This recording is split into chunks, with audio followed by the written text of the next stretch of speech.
Hello friends, so ngayon papunta muna ako. Dito muna ako sa may Fatima to ask what's the enrollment next year, ganyan-ganyan. And ayun, papunta muna ako ng Fatima dito sa may university, dito sa may Lagro.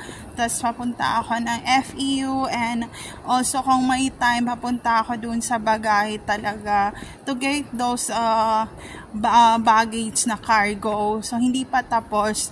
So ito yung view dito sa may Tres Terraces Condo, Lagro, Fairview, Manila, Quezon City. So ito yung view dito ng condo.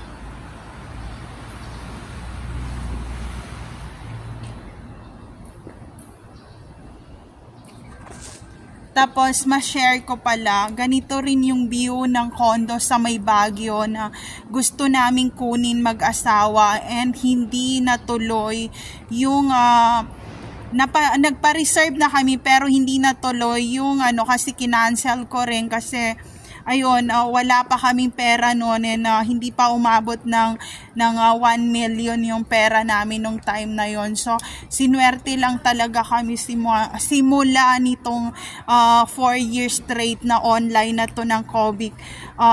Doon na sinuwerte ang asawa ko kasi nagto 24 hours sila and parang yung company, kung sino lang yung matagal sa office, yun ang makakatanggap ng malaking sahod. So, ayun, medyo simula nung 4 years sa online, mas malaki yung pasok ng pera kasi hindi kaya i-hold talaga ng mga stock holding or hindi nila mapastop yung monitoring talaga nung online. Kaya medyo nagkaroon ng kaguluhan sa Luzon, Visayas, Mindanao and International pagdating sa ganun na pangyayari.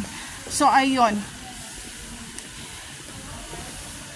ganito yung view talaga nung sa Baguio na condo, ganyan-ganyan. So pag nag-viral ako dito sa YouTube, pag nag 1 million subscriber ako, tingnan natin kung ano na ang progress, kung tumaas ba yung value nung condo sa Baguio, kung ano man, kakapay natin ang Baguio. So ayun.